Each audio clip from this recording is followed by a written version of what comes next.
This Three Beards Media podcast may contain mature themes and may not be suitable for all audiences.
All right, welcome back to another episode in the Eye of the Storm, in the Side of the Storm. I'm Dave Larson with my Storm team partner Marcus Fizer and Brent Curvey, who will be on shortly. Marcus, how are you?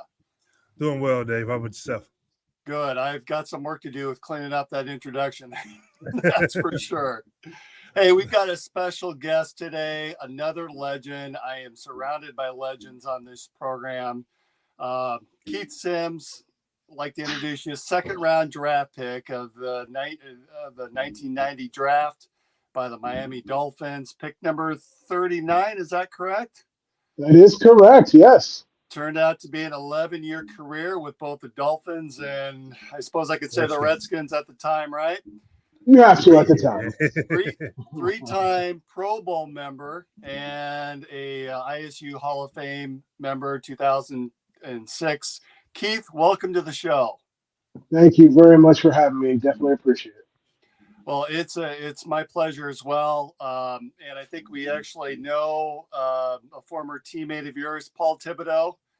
Tibbs, yes, of course. Absolutely. He's here in Atlanta as well. When I was a college student, I was a resident hall director or a resident hall staff member, and he was my director. Wow. Small world. Very small world. Yes, sir. All right. Well, so walk us through your experiences at Iowa State. You came in the mid 80s.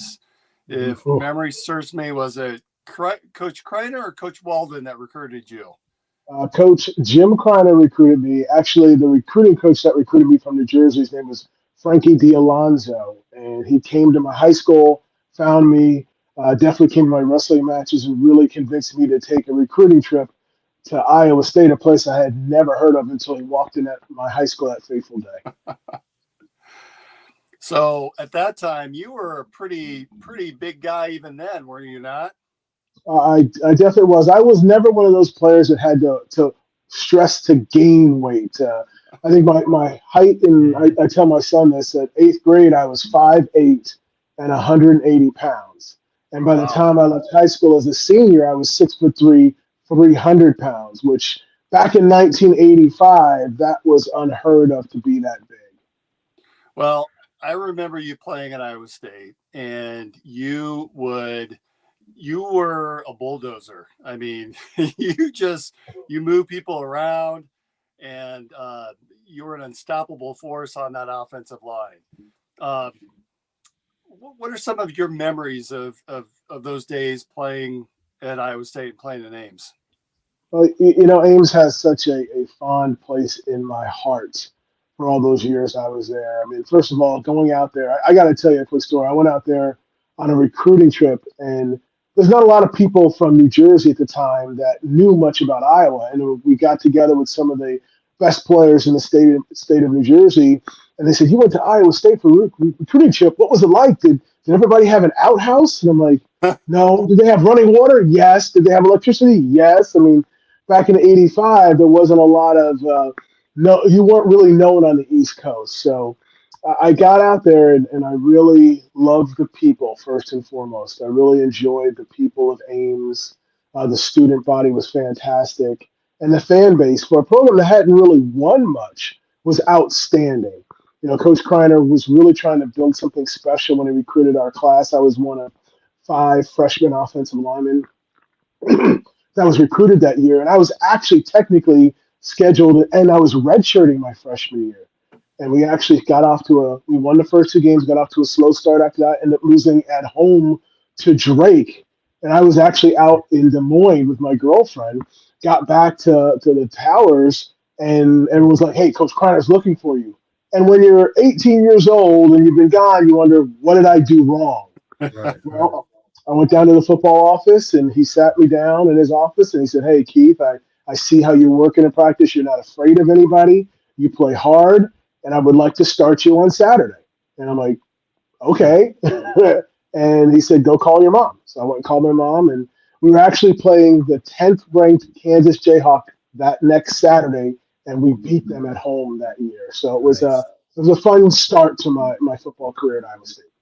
Well, we're hoping for a repeat situation this weekend when we host the Jayhawks at the Jack, 6 p.m. on Saturday.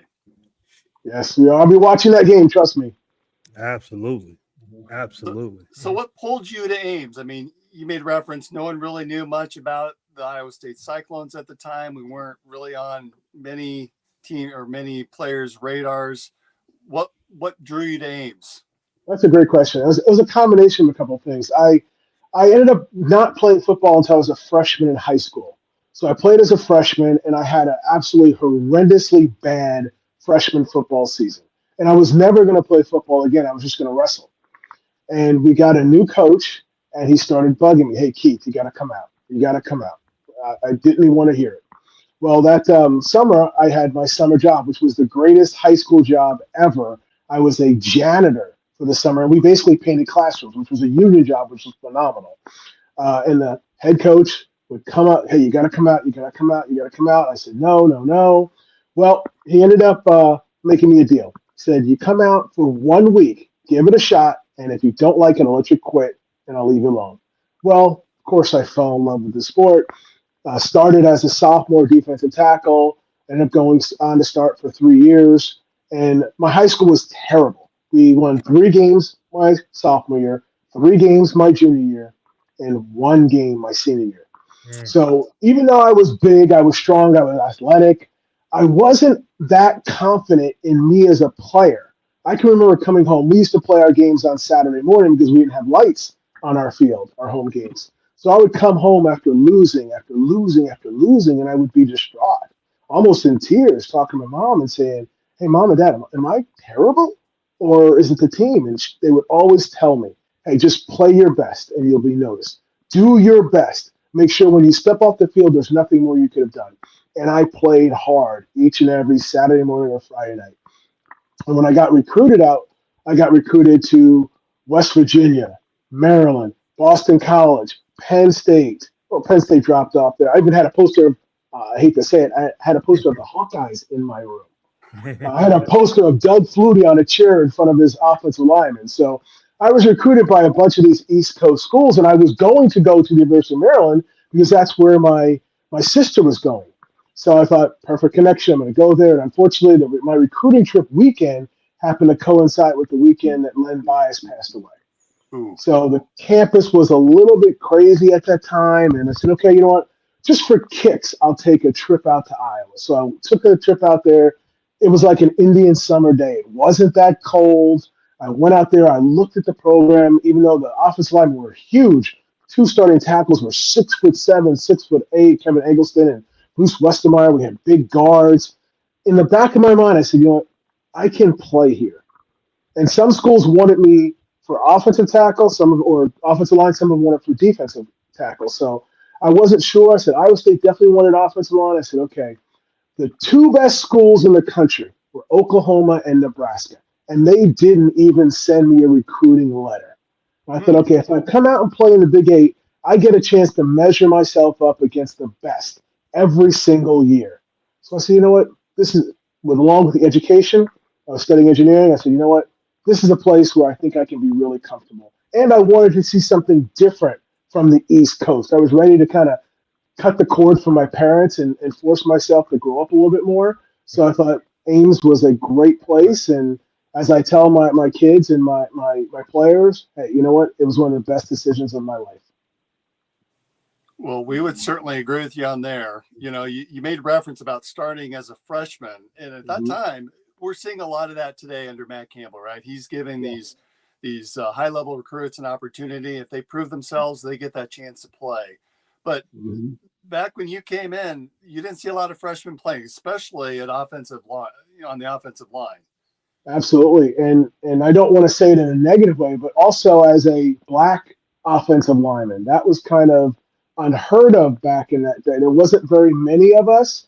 And when I first got to Iowa State, I got to be honest, I felt that resistance because when Coach Kreiner started me that Saturday, he actually benched the senior captain, Bruce Westermeyer, to start me. So you can imagine I wasn't the most popular player in the offensive line room at that point until they saw me play and realized that I could help them. And then they immediately accepted me, embraced me, and I was part of the brotherhood.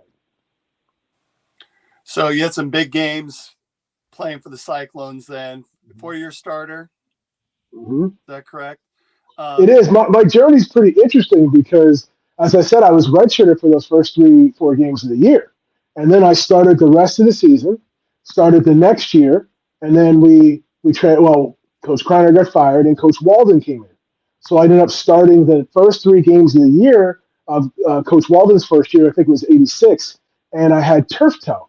So I remember he called me in the office after the 3rd game and said, "Hey, Keith, we're not going to be very good this year. We're a rebuilding year. We're trying to build this thing, and I really would like to have you for 2 more full seasons. So why don't I give you a medical red shirt?"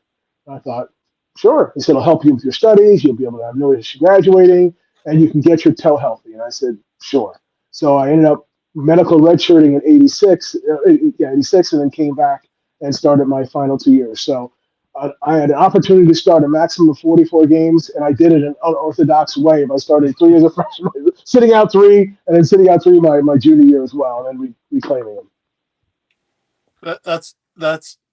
That's great story to be able to tell. What was that transition like to go from Coach Kreiner to Coach Walden? And if memory serves me, Coach Kreiner had left. There was some things that maybe were going on behind the scenes that predicated that move. But when Coach Walden came in, what was that process like of him taking over, new schemes, new offensive philosophy? What was that like for you from an offensive line perspective? Well, for the offensive line, we went through a lot of change in my 5 years at Iowa State. I think I had 3 or 4 different offensive line coaches. I think it's 3. So that's a lot of change in there. I fell in love with Coach Walden's offense. It was a very pro-style offense. Our Steve Morton was the offensive line coach, really taught me about the game. It wasn't just about blocking the man in front of you. It was like seeing not only the second level of the defense, but understanding the third level of the defense. And I truly believe playing under Coach Walden and his pro-style offense really prepared me for life in the NFL. Nothing against Coach Kreiner, what he was trying to do. Coach Walden was really into game planning and scheming, and his offense really took advantage of those programs that were set in stone, that they just did it the way they did it, and they didn't adjust necessarily to what we were trying to do offensively. And I can think back to my senior year in Oklahoma. We played them at home and unfortunately lost a shootout. It was like 45-43 or something like that. We really should have beat them, but that game or that Saturday, we had the most offensive yards and points against Oklahoma in their history. They gave up more yards to us because we had a scheme. Something as simple as we took our fullback and we moved him out in the slot, and they would take their weak side linebacker and cover him.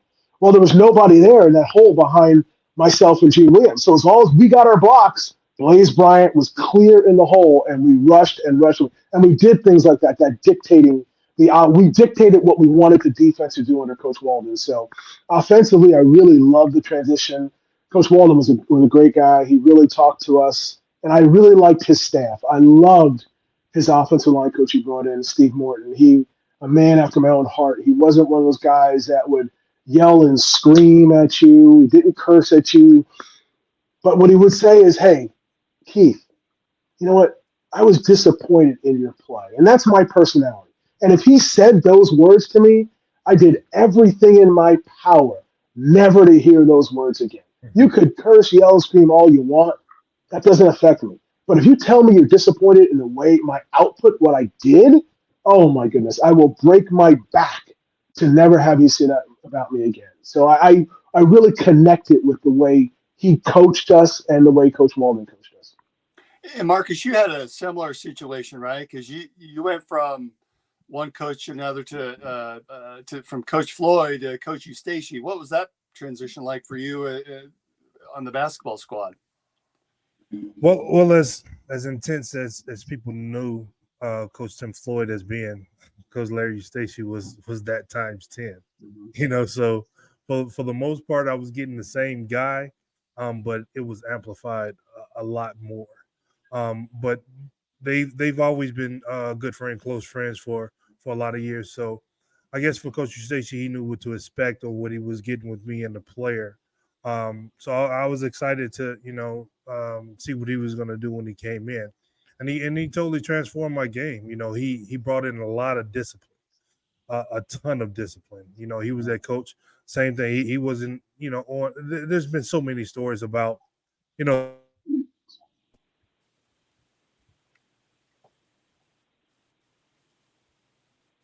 I'm good. Yeah. Oh, sound like we've lost Yeah, Marcus. I think he got muted. No Somehow problem. his mic went mute. That's all right. There he is. Okay. We back on? You're back on. We're good. I unplugged. So Yeah, I'm an amateur Marcus, at this. that's right. So you're talking about the transition and really transformation right. for you as a player into that first round draft pick that you became. Well, I mean, that's all Larry Eustace and a lot of Jamal Tinsley. Jamal Tinsley and Larry Eustace, those two guys together. But like I said, Larry brought in a lot of discipline, for what I was coming out of high school, McDonald All-American, and instantly starting as a freshman and having success my freshman year,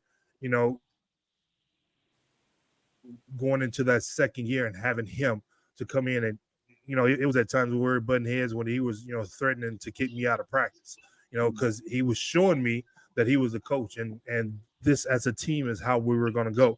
And we had a lot of ups and downs. We didn't have a great success my sophomore year, but going in from that sophomore year to that junior year, we got in some more players. We were able to move Mike Nurse from the point guard to the spot where he can shoot the ball the way he can, and everything opened up. Me and Stevie Johnson was the starters. He and I was trying to get every rebound that came off the board. And Kentrell Horton was just, a beast of all beasts. He probably should have been on the football field with Keith and the rest of those guys. But, he was able to do a lot of good things for us, and we just gelled together as a team, and, the rest is history. Well, and Stevie Johnson ended up playing a little bit of football there at the end, didn't he? Yeah. He and I always talked about how much football was, our favorite sport, but unfortunately, I wasn't able to get none of it in. And he was. It looks like you made the right choice. So, one question I have for both of you: with Colorado coming back, what are your thoughts on some of these old Big 8 teams coming back into the conference and back into the fold? For me personally, I have a love-hate relationship with it because my son, who's 14, who would love to be a Cyclone one day, he loved to follow in Dad's footsteps coming to Iowa State. He loves Coach Prime in Colorado, so he wanted me to get him a Colorado sweatshirt. So I'm like, you got your Iowa State gear. It's hard for me to pay money for a Colorado sweatshirt, but Dia and I were teammates in Washington. So I kind of said, okay, he was my teammate. We tried to win games together on the field. And I love what he's doing in Colorado. And since they're no longer in the Big 8 or the Big 12, that, hey, I can deal with it. I like what he's doing there. I wish him the best of success there. And I will support him as long as he's not playing my Cyclones.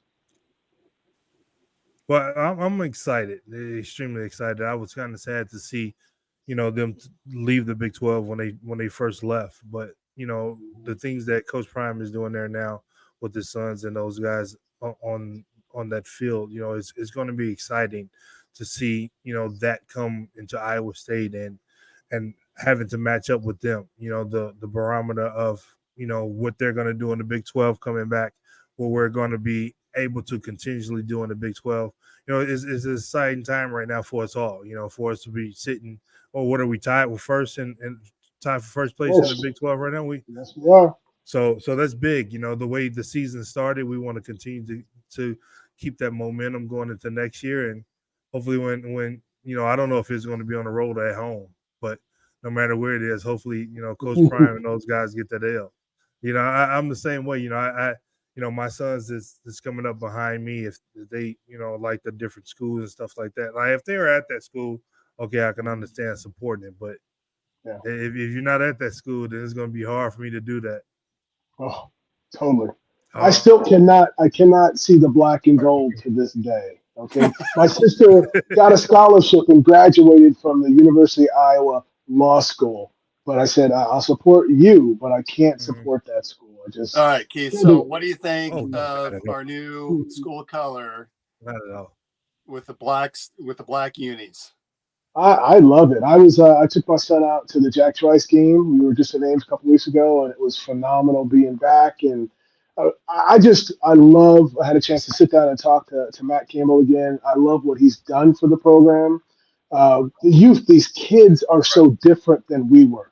These uniforms, the color of the helmets, all these things, you need to have that to recruit the best players. So if that's what the kids want, then you got to give them what they want. If that's going to give you that recruiting edge. So back in the day, we had one or two uniform home and away, and that was it. It's a little bit different these days, and that's fine. I love what they're doing. I love the black uniforms. I love the black helmets.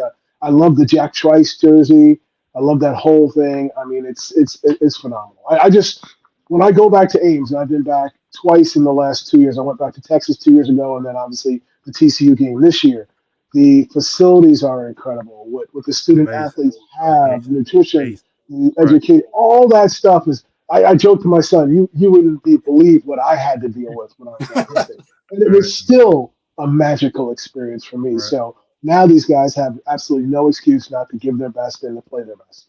All right, so let's dig into that a little bit. Tell us a little bit about the facilities at that time for both of you guys, because you're right. It is a big night and day. There's been significant investments made in the last 10, 15, 20. What was it like when you were in school from a facility standpoint? Did you have a hot tub at all?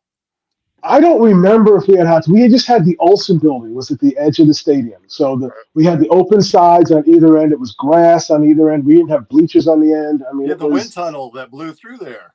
Yes, it was definitely old school. I keep wanting to try to find a picture to show my son and say, see how what I had versus what players have today. But it was, for going to college in '85 and the early '90s, it wasn't bad. It wasn't what Oklahoma and Nebraska had, but we had enough to compete at that time. I think the game has changed so much that they need what they have today just to put themselves on an even playing field.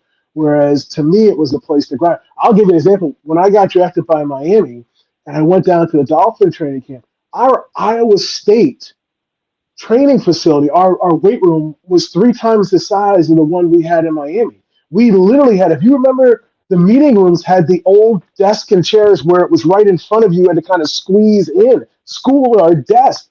I couldn't believe this is a professional facility where they win. But we went to our brand new facility 2 years later. But it just goes to show you don't necessarily need all those amenities to win.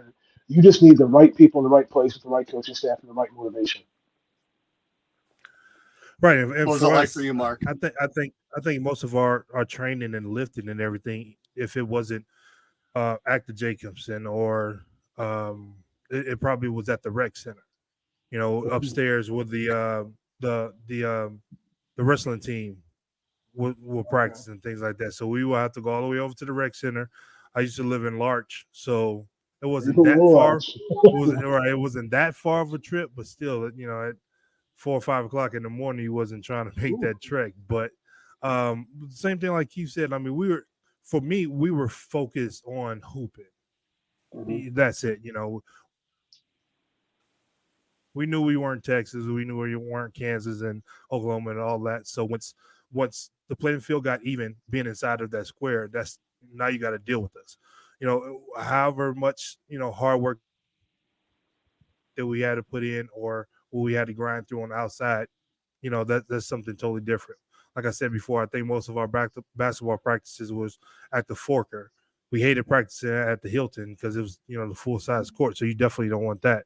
And it was cold in there, really, really cold. So just dealing with all of that, by the time we got onto the floor to play the games, it was time to take it out on somebody. So maybe, the advantage was for us to have to go through that and then, pave the way for the guys that are there now. And like you guys say, like it's day and night. It's been a couple of years since I've been back, but when I was back for the Hall of Fame, it was just ridiculous the amount of things that these guys have now. And then, they're still working hard. Like he said, that those are the things that we need to, continue to compete with the other schools we're recruiting and all that different stuff. We understand and we get it. We understand technology is better. Things are different now.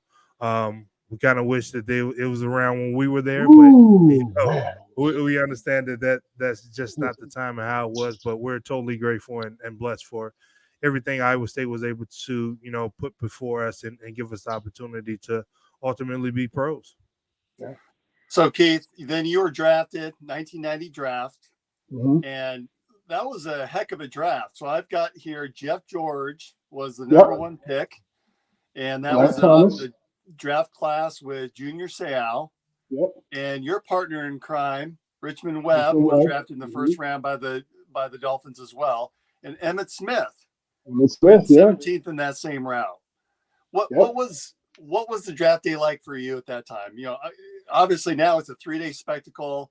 The ESPN, NFL Network, we all talk about it for months leading up to the draft. What was it like back in 1990? It was a bittersweet experience for me. I'm from New Jersey. The draft was in New York. So my agent and I, we got a suite at the hotel where the draft was being held, the Marriott Marquis.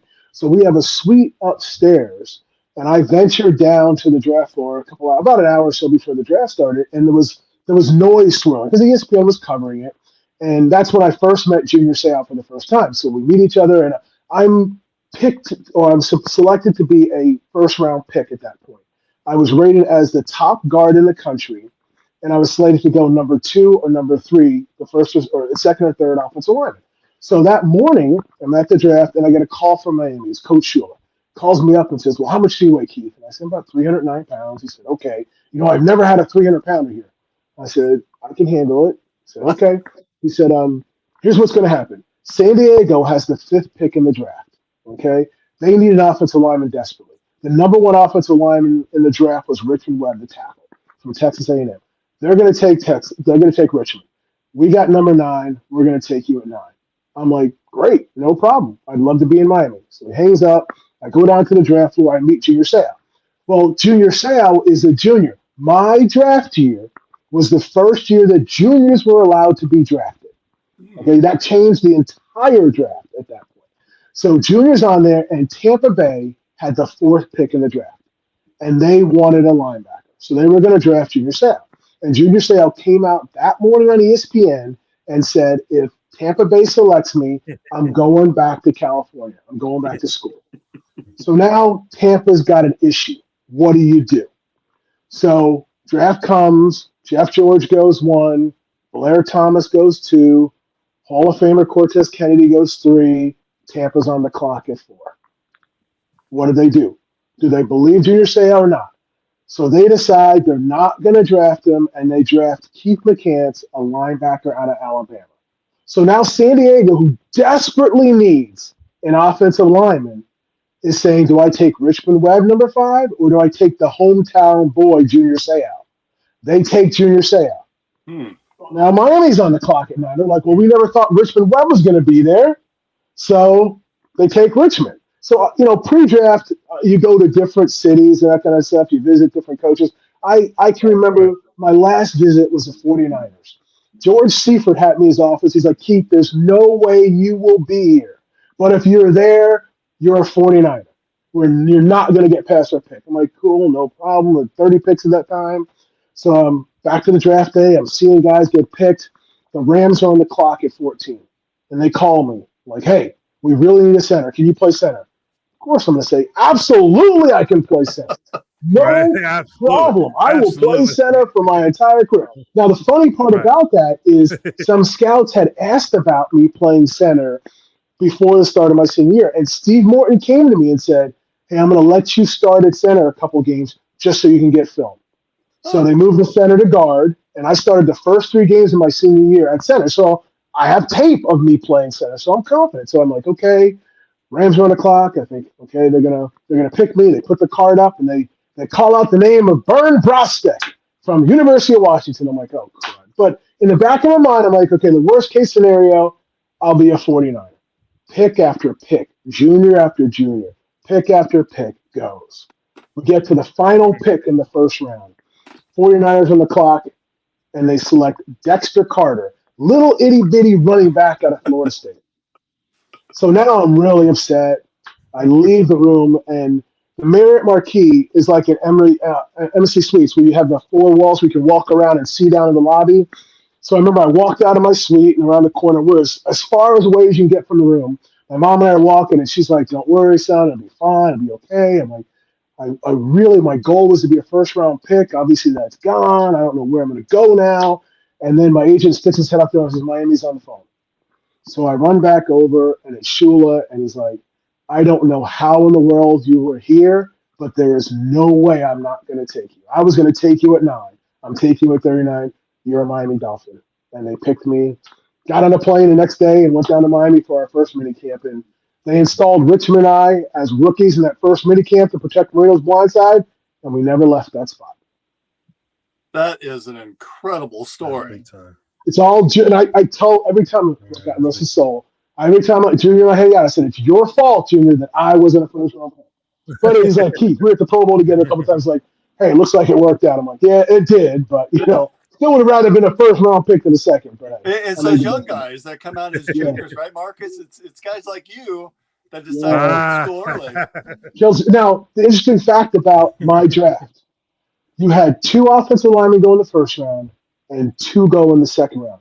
That's never happened since. You always see 4, 5, 6 going for. That was because all those juniors came in and pushed us all down. And it was a run on those premium positions, and they didn't value offensive linemen. And the guy the Rams took in the first round, Byrne, he lasted 3 years. And he was done. All right, we're going to take a quick time out. I want to learn a little bit more about your days with the Dolphins, and we still need to talk some Cyclone football. So let's go ahead and take a break and hear from our sponsor, Revelton Distillery. At Revelton Distilling Company, everyone has become a part of the Revelton family. From the Taylors and their daughter who helped perfect their award-winning gins, to the team who installed Lucy, our 33-foot-tall custom-made still, right down to the local farms that provide our coveted corn, and even the cows on those farms who consume our mash byproduct. Want to see the farm to flask come to life? Now you can tour Lucy and find out where we take Iowa's harvest and transform it into our finest spirits. Choose between a 45-minute tour or find out even more by scheduling a VIP behind-the-scenes tour to get the taste of the full Revelton experience. You can visit them at 1400 West Clay Street in Osceola, Iowa, or find all of Revelton's award-winning spirits at any local grocery or spirits retailer.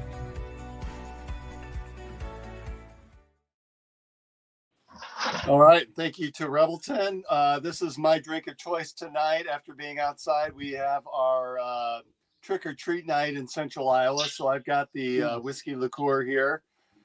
This is really good stuff. I don't even need to mix it with anything. I just drink it right straight. So enjoying my Revelton tonight. So the 1990 Dolphins, you guys came out, you had a really successful season, and you played with some outstanding, some all-time great players with the Dolphins. Tell us a little bit about that first year. My first minicamp, I told you about how they drafted me, and they inserted us into that first practice of minicamp. And Marino walks in the huddle, he sticks out his hand, hey, I'm Dan Marino. I'm like, we know who you are, Dan. So, hey, so just keep me up. Right. Just keep me upright. I said, no problem. So my rookie year, we ended up second place in the AFC East. We won 12 games. Ended up playing the Chiefs in a playoff game at home. I actually have a picture in my weight room. We ended up winning. It was a really emotional night that first year because Coach Shula's wife had passed away that week from cancer. So there was a kind of eerie feeling around the stadium, and we really wanted to win that game for him. And we ended up coming back. We were down by about 6 with a minute and a half to go. I remember walking on that field. Marino walks in the huddle and he said, just give me some time, guys. And we drive down the field. And I can remember the play. I can close my eyes and see it. It was a pass play to the right. We're on the 10-yard line. He throws it to Mark Clayton. The DB gambles to go for the pick. Mark puts out his hands, catches the ball, and runs in the end zone. I have a picture of my fist raised in the end zone of all of us celebrating my first playoff game, first playoff win. And I was blessed to have a lot of success with the Dolphins. We won a lot of football games. That was the standard under Coach Shula. Every time we came to training camp, the number one goal for our team was to win the division. Because if you win a division, you guarantee yourself not only a playoff spot, but a home playoff game. And we were always focusing on trying to compete for a Super Bowl. Unfortunately, we didn't get there. We won a ton of games with Coach Shula, made a lot of playoffs, but it was a phenomenal time I had in Miami. I really enjoyed myself. I loved being part of that program and history. And I'm blessed that a couple of years ago we did our top 50 players team all time, top 50 players the first 50 years of the Miami Dolphins, and I was elected on that team. It was a really, really special night to be down in Miami with all those great players, Zonka and Kick and Paul Warfield and all the offensive linemen, Dwight Stevenson. We have such a rich history in Miami of great players. So when you go down there, you feel that responsibility of putting that jersey on and carrying on the legacy of all those players that came before you.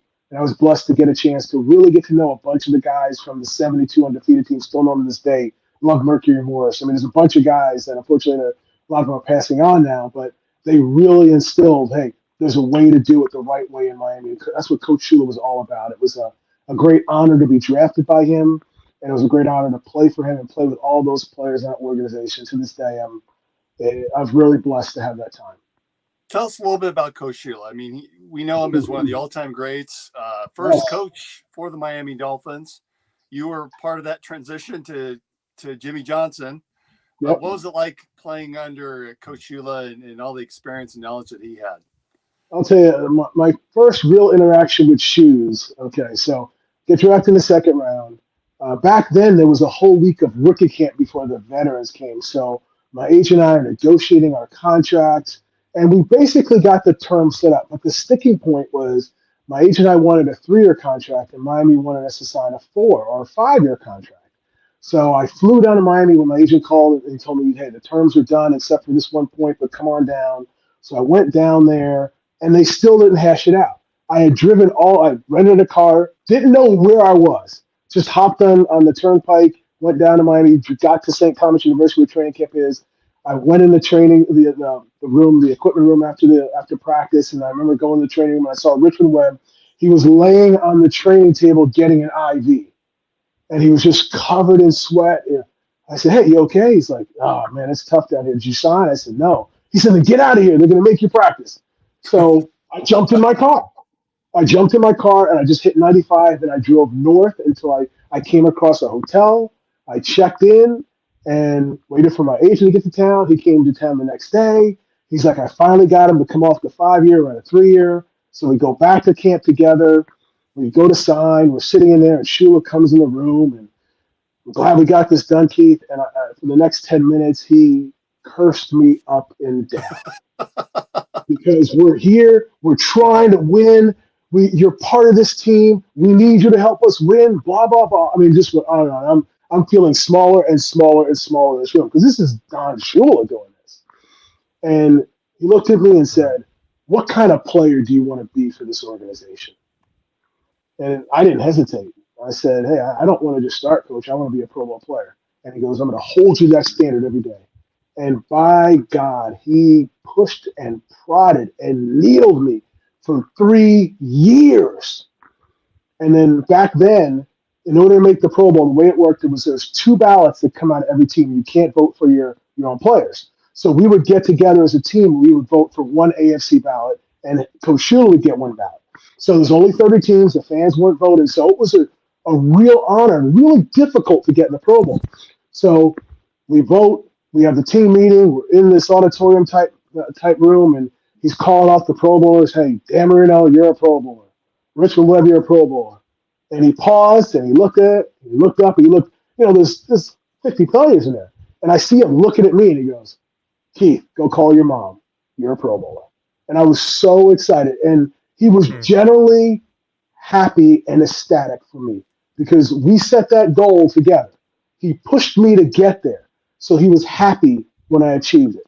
But the best part about it is he knew I could achieve it, and then he held me to that standard. Not just before, but every day after that. It gave me a different level of respect, but also expected more out of me because I had achieved that. So I loved Coach Shula. He was a great coach.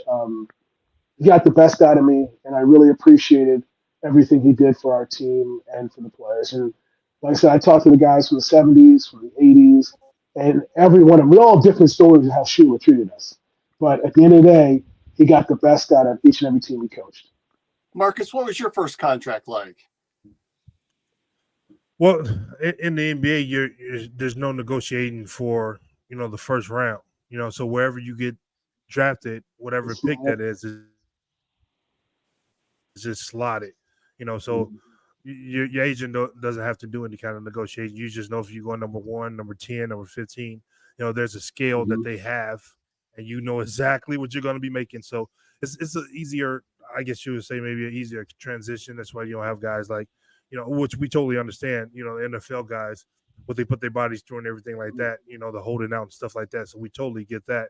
But on the NBA side, it's a whole lot different where it doesn't matter where you're going in the draft. The scale is where it is, and number 1 player makes what he makes, and the number 10 player, 15 player, whatever. So it was easier transition for me to, get on in there and start, training and practicing. And it was easier for me also because I was already in Chicago training with Tim Grover in Chicago, and just, so happened I got drafted by them. So the transition was extremely easy. I just, drove right over to the practice facility and, started the summer workouts and got ready for the summer league, and the rest was downhill from there. And the NFL has gone to that same kind of system. We call it the rookie wage scale, where everything's slotted for the first couple rounds, where if you're the 10th pick, you're getting this much. It's going to be a 5-year guarantee or 3-year. No, it's a 5-year guaranteed contract, and they have the option year. We negotiated that. I was a player rep for 3 years of my time in Miami and Washington, so I was part of those negotiations. So we tried to get the veterans more money by slotting the rookies into a wage scale. So I think most sports are trying to go that to kind of take some of the pressure off, because you need players in camp, you need them to practice, and those negotiations can be sticky sometimes and a lot of hard feelings. Right. So I want to ask this question, Keith. The Spike game.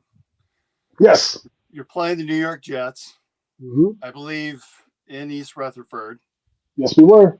So you're basically in your own backyard where you grew up, or pretty darn 30 minutes from where I grew up, yep. And if memory serves me, Marino's coming up to spike the ball, or we all think that he's going to spike the ball, and instead he throws a touchdown pass. What were you thinking during that game? I mean, that was just a heads up play that he did. It looked like you guys were thinking he was going to spike it as well, but how surprised were you when he didn't? We've got to give all the credit in the world to Bernie Kosar, because that's a play that we actually practiced, and Bernie brought to the team. He was Marino's backup that year, so we didn't have a special call for it. We just had the spike, and we would have not known when he was going to do it. But that game was such an odd football game. In the Meadowlands, you go through in the old Meadowlands, you went through the same tunnel. There's a home and away team came through the same tunnel, and you just broke off left and right once you came through. So we didn't play well in the first half, and we expected to win that game. I mean, the Jets weren't very good. They got up by, I think, 2 or 3 touchdowns on us. And I remember never being so pissed off in my life walking in the Meadowlands, because we got in that locker room and we were yelling at each other. How can we be down touchdown to this team? So we knew we were going to come back. Now, the Jets, on the other hand, we're walking in the tunnel pissed off. They're walking in quiet as church mouse. They couldn't believe they were ahead of Miami right now. So when we came out, we were fired up and ready to go.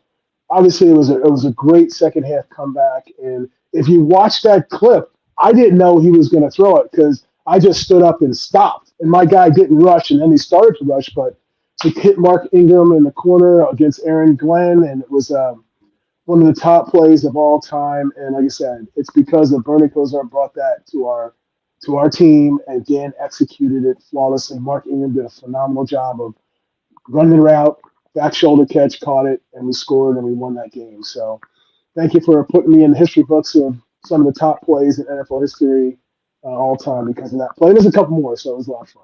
So you show that to your son, though, right? I showed it to my son. With the internet, the way it is today, I coach high school football. These guys go out and look at everything you've done in the past. They look up they're quoting interviews from me. I remember my rookie year, Richard and I did an interview on the old Inside the NFL. And this is 1990 because when Richmond Webb and I started at left tackle, we were the first ever rookies to start on the left side together on an offensive line in NFL history. And it took 20 plus years for it to happen again. I think it just happened recently in the last 5 years or so. So they went back and were making fun of the clothes I was wearing in that interview, as a 21-year-old rookie in the NFL. So it keeps you young. And my son's seen it, my kids have seen it. All the things we've done, all the interviews, it's out there. And they find it and bring it back, and we have a good laugh about it. Well, I've got a play that you need to show. Oh, and now Shipley is showing us that play as it happened. Oh, yeah. It's right there before that.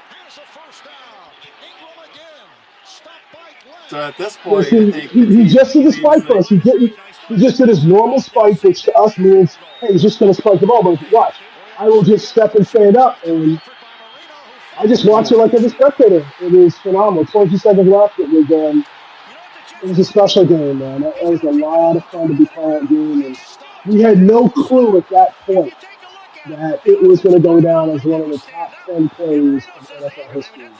But I can tell you, we were pretty happy at winning that game. My parents were in the stands. I had friends in the stands because every time we went back to the Meadowlands, I always had to get extra tickets for friends and family. So it was great to have that kind of victory at home in front of a crowd that was there to support me as well. Well, at some point in the next day or so, I want you to pull up on YouTube. There is a video of Marcus Fizer posterizing Chris Mim with the Texas Longhorns that has gone down in infamy for the Iowa State Cyclone men's basketball team. I definitely will check that out. Trust me. That wasn't as big as that play, though. Yeah, I don't know. That was just an advance to the next round or getting past Texas in the Big 12. So it wasn't as big as Dan Marino throwing that pass. Well, we got a clip. You guys are good.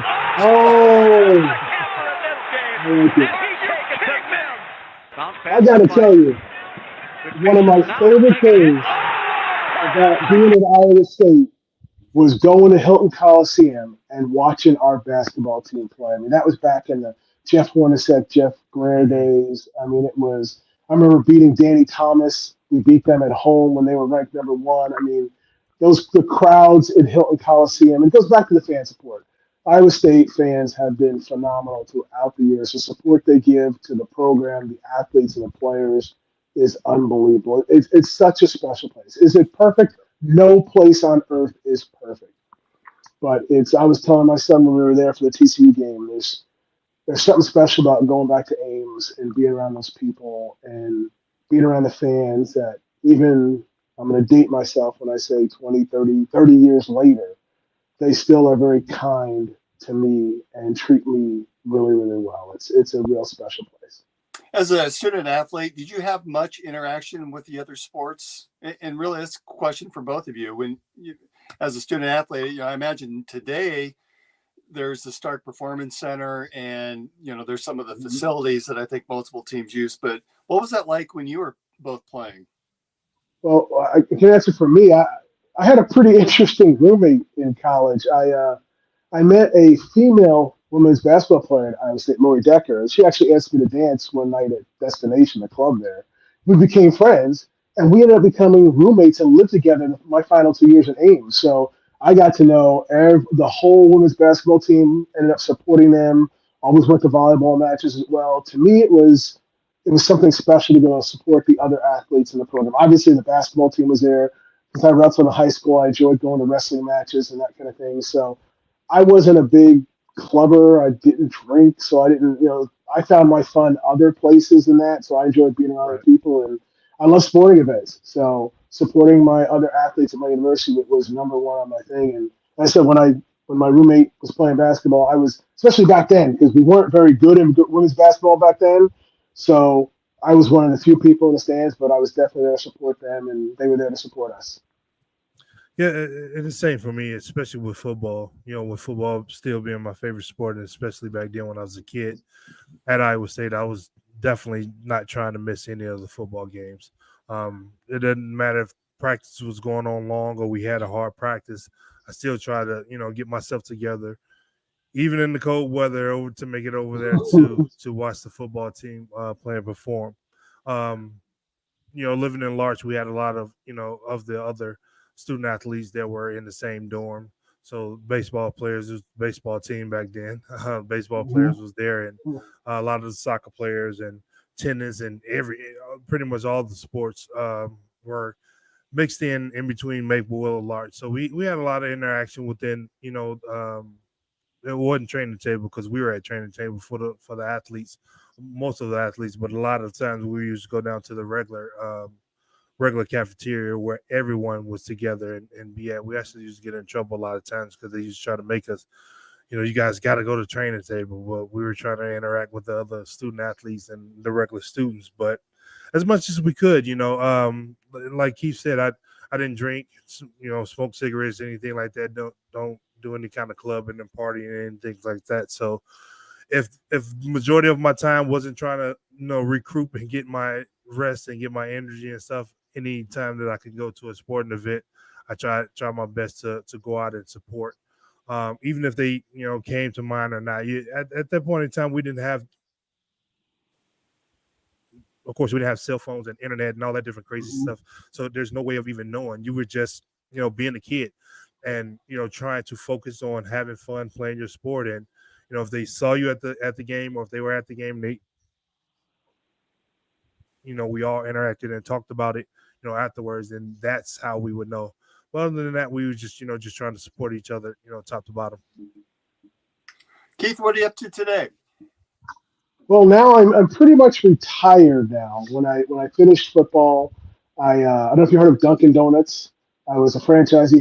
We had about 15 stores in South Florida. Sold that. Then I went into TV and media and did that with the Miami Dolphins for a couple of years. I was a sideline reporter, pregame, postgame, TV and radio, and then we moved to Atlanta about 5 years ago, and I'm pretty much retired. But my 14-year-old decided he wanted to start playing football 2 years ago. So I helped coach his youth league, and then my wife said, well, if he's going to continue, I want to make sure he has good coaching, so why don't you try to get on the staff? And there was a brand new AI high school opening up near our house, so contacted the coach, and he was welcomed me with open arms. So I'm the varsity offensive line coach for them, and my son finished we just had our locker clean out today. We finished his freshman year. He started on JV, and he played a little varsity. He's just got to get a little bigger. He's tall already at 14. He's already 6'1", we're size 13, and he's got this huge wingspan. He's just got to pick up some weight. He's only about 160 right now, so hopefully we'll get him up to 200 next year. But he's fallen in love with the sport, and I keep telling him, hey, you don't have to play because Dad played.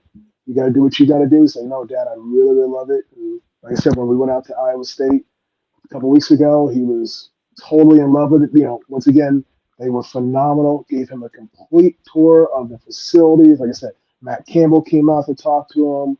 All the coaches, he got to see Dad's picture in the offensive line room.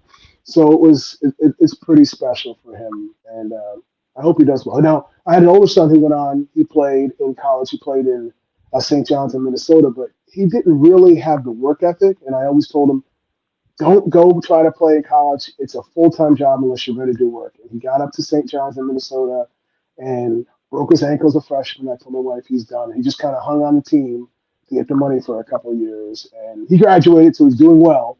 But he didn't have the same kind of love or work ethic that's necessary.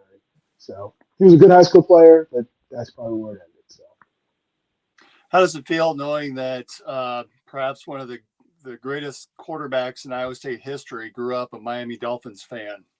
Who isn't a Dolphin fan? Come on now. No, I think it's fantastic. For me, I've been a Dolphin fan since the day they drafted me, and I wanted to get to the Super Bowl. I wanted to get Dan Marino an opportunity to go to the Super Bowl, and we fell short twice, AFC Championship game, and didn't get it done. And the Dolphins have not been able to get back since the early 80s. And our time is coming. So as a Dolphin fan, I hope this is the year or it's coming up because I really like what they've done to team. Tyreek Hill, obviously Tua staying healthy. They've got all the weapons they need offensively. Right. We just got to put that run together. You got to stay healthy, put that run together, and get past the Kansas Cities of the world and the Jacksonvilles. We'll see what happens, but I would love to see my team in the Super Bowl. Well, they seem to be holding their own now. How much are you tracking the Iowa State football team at this point?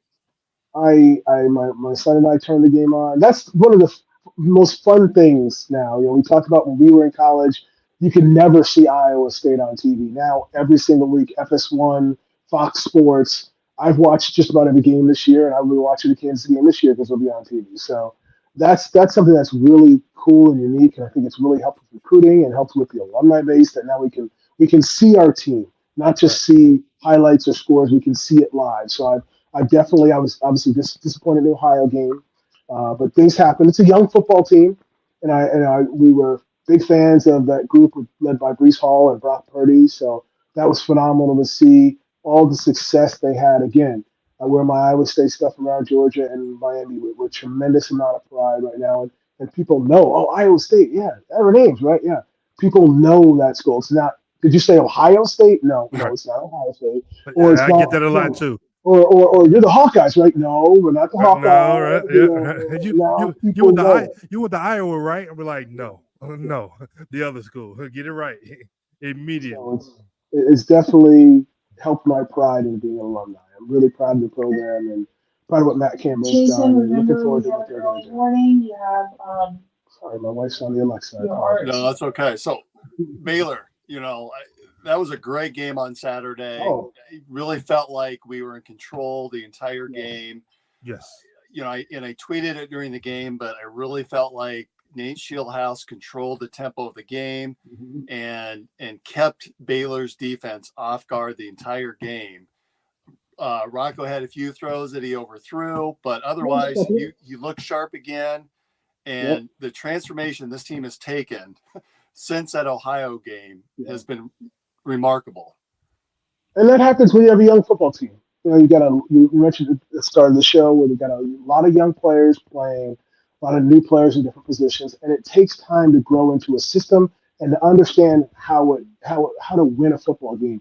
The program I coach at here in Georgia, it's the second year of existence for the high school. So we launched the program last year. We were all freshmen and all sophomores. We had 6 seniors who finished up their career Saturday. So when you're building a program, which I'm trying to tell these young kids, it's you got to understand what it takes to win. We went from no wins last year to 3-7 this year, and we should have been at least 5-5 or 7-3. But it took us losing games to understand how to win a game. We were in positions that we weren't used to being in. The first time after losing all your games last year, the first time you go into a locker room ahead, you don't know what that feels like. And you don't know how to respond when something bad goes. And every game, whether it be football or basketball, you're going to have your ups and downs. You have to understand how not to get too high and not to get too low and respond when you need to. And I think our team here in Beaufort, Georgia, we figured that out a little bit this year, but we're still young. So I see that same growth in this Iowa State team where they're in positions they haven't been. Losing to Ohio, a team that no one expected them to lose to, put them in a little bit of funk and they fought their way out. Now they're in a position where they're tied for first in the Big 12 division. If they win Saturday, if they can figure out a way to win Saturday, hey, they're really going to launch themselves. And you got Kansas coming off a huge victory. So Kansas has got to figure out how do they come down from the high of beating Oklahoma where you pull the goalposts off the field and then play Iowa State and not play down or have a bad game. So I think it's going to be a great football game, and I'll be rooting for my Cyclones. And 6:00 kickoff, night game. Jack Trice. It should be a great night for football. Marcus, are you heading back for the KU game? No, I probably won't get a chance to head back for the game, but I definitely will be locked in. That's only 4:00, out here in Vegas. So, like you said, we get to see our guys, on TV every week. Basketball or football, we get to see them pretty much every week, and every single, like you said, I wear my my gear around all day long, sweatshirts when I'm at the gym or whatever. People recognize Iowa State, the logo, and all of that, and it feels good. And definitely, I try to get in before when the games are coming on. In the weight room here where we live is 3 big, like, I don't know, like 60-inch TVs. So I try to make sure every TV is on, playing. So wherever I am in the gym, I got my angle that I can see. I take my headphones off while I'm just listening to the game. You hear a little reverberation back from the different TVs, but I don't care. They be screaming and I'd be watching the games and just having a good time. And I try to stay in the weight room the entire game. And when about the end of the games come around is when I start to, taping my workout off. And then afterwards, hopefully we're leaving there with the victory and I can feel good the rest of the night. How do you think this game's going to take shape, Marcus, on Saturday against Kansas? I think the guys are going to come out extremely excited and ready to play. We know that Kansas just got a big win against Oklahoma. You tend to understand and how that type team wants to keep that momentum, but at the same time, we just came off of a win. When like you said, we control the whole entire game. Like you have those feelings in certain games where it's like, okay, we know this is going to be a competitive game, whatever, or what could happen, but you just feel like everything is going for us tonight and we're going to take care of business. We're going to handle this one. So the one that's coming Saturday, we're going to be on the big stage. A lot of, sports pundits are going to be talking about it all week long, like we're talking about it now. And we're going to prepare for that. And it's going to be a good win for us to get Saturday night and roll over into the next week, when everybody's talking about, how good the game was. At this point, we control our own destiny with these last 4 games. Yeah. I hate to say, but if we win out, we're in the Big 12 championship game. Who would have thought that a few weeks ago? So Absolutely. It's pretty remarkable how far we've come, and it feels good to be able to play meaningful games in November. Chip asked, "Am I going to make the BYU game? It's in my time zone." Yeah, but it's about a 9-hour drive. So it's pretty doggone far. But I mean, I hadn't even thought about it. Maybe that's something I may put, some thought into. But it's a pretty darn far drive, But we'll see what happens. Well, I'm gonna have to take a nap just to stay up until 9 o'clock Central Time. So it's gonna be a late game. That's a late game, yeah. We're getting a little bit long on time here, but we should probably close out the show. It was announced, I think, over the weekend that the Iowa State-Iowa duel that's going to be held on November 26th is going to be on ESPN. Any thoughts there? Hey, I got to go with the Cyclones. It should be a great one. But, I'm gonna go, obviously, with my home team, the Cyclones, and I'll try to tune in and watch that, man. It'll be a great duel. It doesn't matter. Anytime we go against Iowa, we're going to go with the home team, without a doubt. We can be 0 and whatever, which I don't anticipate that happening this year. But it's going to be a good game. It's something that we definitely, everybody in the Cardinal, go look forward to those games. That game against Iowa, you and I and Drake. Like he was saying, like I lost some games to Drake. Believe it or not, especially my last year. So there's always that in-state rival that we look forward to. We look forward to being the victor of that game. No one never really sweeps the state, so that's the biggest thing about it that keeps everyone on edge. So we're looking forward to having a good game and coming out with a victory. Of course, we love the things that the team is doing, the recruits that have come in, and we're looking forward to that being a victory that night for sure.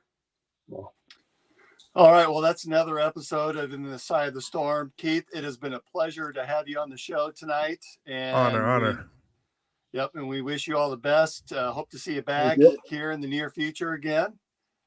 And, thank you very much. I appreciate you having me, and thinking about maybe bringing my son out for the Matt Campbell football camp this summer. So when they give the dates, I'll have to see what I can do and bring him back for that. Get him truly indoctrinated into the Iowa State program. I can tell you're a great father then, Keith. Thank you. All right. Marcus, good to see you as always. And we'll see everyone else next week. You guys as well. Nice meeting you, Keith. Storm.